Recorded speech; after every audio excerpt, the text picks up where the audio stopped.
Assistant AD Matt Holmes here in the University of Indianapolis men's basketball locker room with one of the most decorated Greyhounds in men's basketball history, the 2005 Division II National Player of the Year, two-time Player of the Year in the Polish League. Now got a new deal overseas, continuing to make waves across the pond. David Logan joining us now. And David, thanks for taking the time to come back over here to UIndy this afternoon.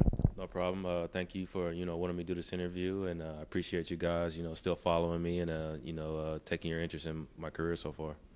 And quite a successful career it's been. I was doing the math, hard to believe, 7 years professional now. What's it? We'll get into some of the details. Just what's it been like, and to be on this ride that you've been on, and to kind of have the success that you've had overseas over these last 7 years. I've been blessed and fortunate, to take the path that I've taken so far in my professional career.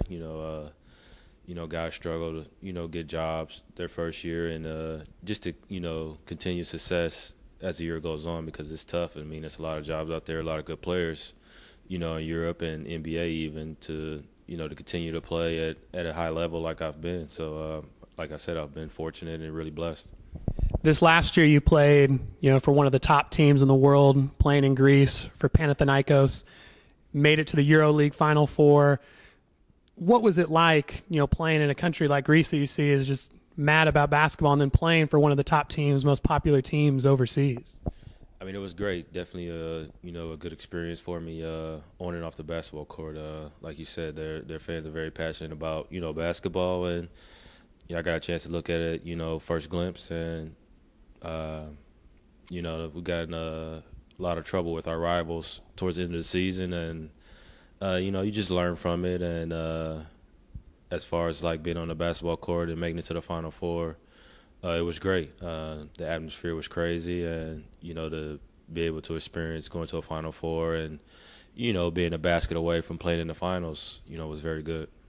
What's that experience like, or maybe describe it, for saying some of the fans back here, what it's like to play in Greece? I think some people maybe see it in YouTube videos, and just what it's like in the crowd and how rabid that fan base is, and what the atmosphere is like in those high-level, Greek and EuroLeague games that you've been a part of.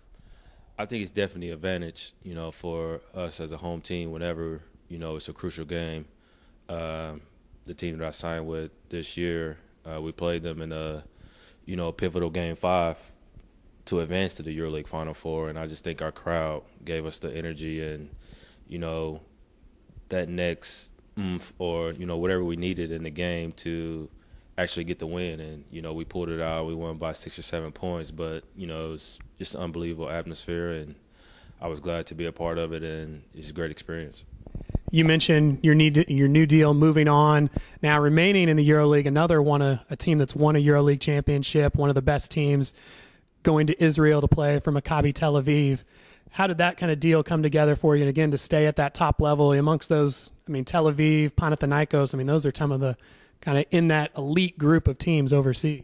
Yeah, and they both have great, tradition and good basketball history. And, I was flirting with Maccabi the past, 2 or 3 years, trying to, get a deal. It just never worked out, numbers-wise and situation. And I just think this summer I made it my goal to, once I was done, to kind of, give them more focus and, kind of see what they were talking about. And, I talked with Coach Blatt, and, he just kind of explained the situation and how they were, going about this season. So, I was just waiting and, flirting with some other deals that I had got. But, I just really wanted the Maccabi to fall through, and they actually did.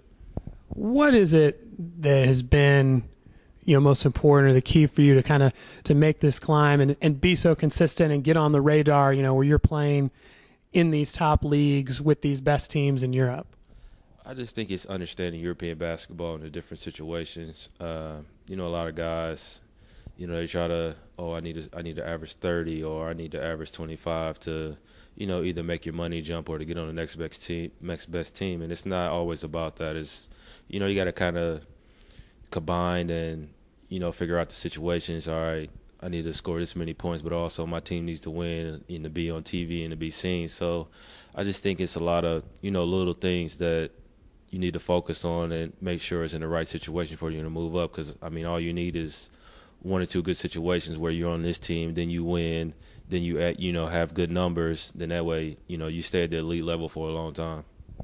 What does it mean, and maybe how do you think it helps a lot of guys now coming out of UIndy? Darius Adams, a year removed, has been playing overseas. You got a couple guys that just graduated looking for deals, and Adrian Moss and Wilbur O'Neill, that they can maybe point to you and the success you've had, that guys from maybe a smaller school, Division II school, can go overseas and have tremendous success like you've had? It's mainly working, and when you get done with school, like I said, it's finding an agent that's going to do the right things for you as a person and also a player, because a lot of these agents out here, they just so one-minded and just focusing on their agent fee or different things like that, where they don't really their best interest is not in the player. So that's the first main thing, is finding a good agent that's really going to work for you and put you in the right situation.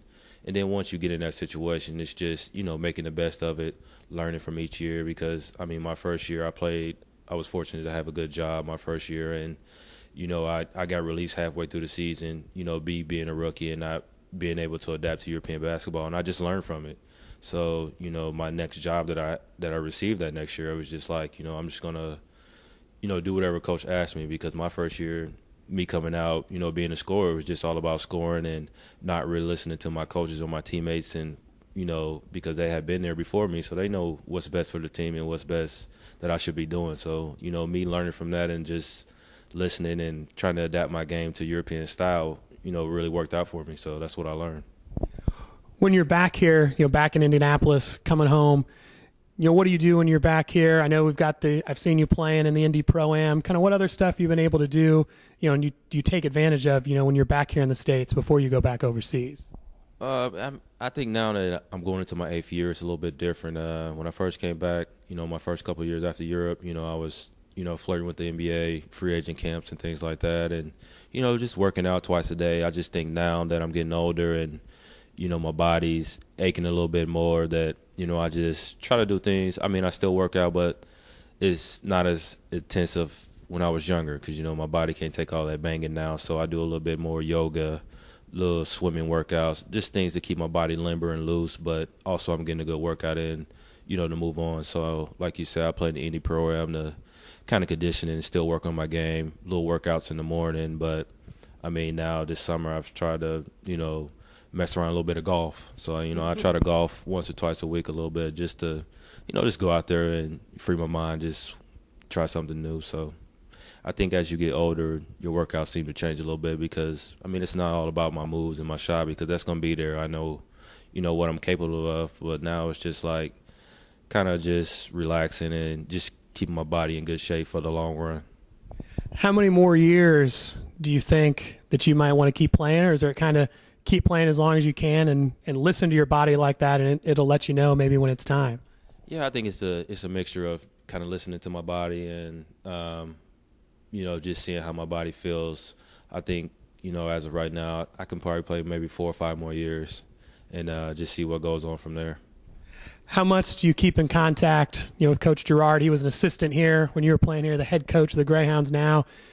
How much do you keep in touch with him and just follow along with how the team is doing, kind of getting back to the heights of where the program was at when you were playing here, back-to-back NCAA tournaments and the things that UIndy has going on now?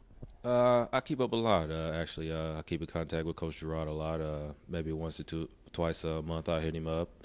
Like, stay, I see it in the game and, just, kind of get his opinion on how he sees the team going and, look at stats and things like that. So I keep in touch pretty quite a bit with him and, kind of, shed my wisdom or whatever on the team and in the way it's going. So I try to catch games online, like I said, and just talk to him a little bit. Well, and he said you were helpful last year doing a little recruiting on the side, that you were kind of the main guy that told him about Reese Cheetah, who ended up coming in being the second leading scorer. So still trying to help out the Greyhounds whenever you can, it seems.